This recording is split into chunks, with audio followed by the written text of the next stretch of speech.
আপনাদের সঙ্গে শেয়ার করব লোভনীয় স্বাদে চিংড়ি ফ্রাই।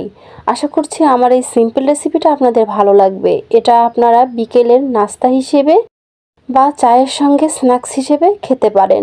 এটা দেখতে যতটা লোভনীয়, খেতে কিন্তু দুর্দান্ত মজাদার। আপনারা একবার হলেও ট্রাই করতে পারেন। এখানে আমি চিংড়ি মাছগুলো খুব ভালোভাবে পরিষ্কার করে নিয়েছি, আপনারা দেখতে পাচ্ছেন। দেন একটা বাটিতে দিয়েছি পরিমাণ মতো লবণ, হাফ চামচ জিরের গুঁড়ো, হাফ চামচ গরম মশলার গুঁড়ো, সামান্য একটু হলুদ দিয়েছি, মরিচের গুঁড়ো 1 চামচ, হাফ চামচ আদা বাটা, হাফ চামচ রসুন বাটা দিয়ে দিলাম 1 চামচের মতো, টমেটো সস দিয়ে দিলাম, সয়া সস 1 চামচের মতো দিয়ে দিলাম, হাফ চামচের মতো লেবুর রস দিয়ে সবগুলো উপকরণ খুব ভালোভাবে আমি মেখে নিচ্ছি। মেখে নেওয়া হয়ে গেলে এর মধ্যে অ্যাড করে দিলাম আগে থেকে যে পরিষ্কার করে রেখেছিলাম চিংড়িটা, সেটা অ্যাড করে দিয়ে খুব ভালোভাবে মশলার সঙ্গে আমি এটা মিক্সড করে নিব।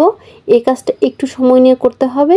মেখে নেওয়া হয়ে গেলে একটা পিরিচের মধ্যে আমি চিংড়িগুলো উঠিয়ে নেব। দেন বাকি যে মশলাটুকু থাকবে এর মধ্যে আমি একটা ডিম ভেঙে নিচ্ছি, আপনারা দেখতে পাচ্ছেন। দেন ডিমটা খুব ভালোভাবে ফেটিয়ে নিব। ফেটিয়ে নেওয়া হয়ে গিয়েছে আমার। এখানে আমি ব্রেড ক্রাম্বস নিয়েছি আর নিয়েছি ময়দা। ফার্স্ট টাইম চিংড়িটা ভালো করে ময়দার মধ্যে কোট করে নিয়েছি, তারপরে আমি ডিমের মধ্যে চুবিয়ে আবার ব্রেড ক্রাম্বের মধ্যে খুব ভালোভাবে চেপে চেপে কোট করে নিয়েছি, আপনারা দেখতেই পাচ্ছেন। এটা খুবই ইজি, যে কেউ পারবেন। ঠিক একই প্রসেসে আমি সবগুলো চিংড়ি করে নিয়েছি। দেন এ পর্যায়ে চুলায় একটি প্যান বসিয়ে পরিমাণ মতো তেল দিয়ে দিয়েছি। তেলটা গরম হয়ে গেলে একে একে আমি চিংড়িগুলো দিয়ে দিচ্ছি, আপনারা দেখতেই পাচ্ছেন। দেন এ পর্যায়ে চিংড়িগুলো আমি খুব ভালোভাবে ফ্রাই করে নিব। এক পাশ হয়ে গেলে উল্টে পাল্টে দিব, আপনারা দেখতেই পাচ্ছেন। অবশ্যই চুলার আঁচটা মিডিয়ামে রাখতে হবে। দেন আমার চিংড়িগুলো ফ্রাই হয়ে গিয়েছে, এটা এখন আমি উঠিয়ে নিব।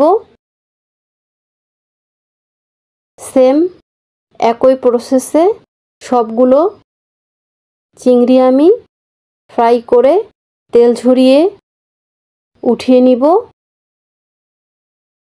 আপনারা দেখতেই পাচ্ছেন।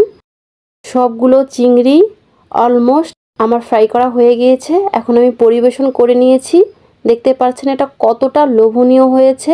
যারা এখনও ট্রাই করেননি একবার হলেও ট্রাই করবেন, ইনশাল্লাহ ভালো লাগবে।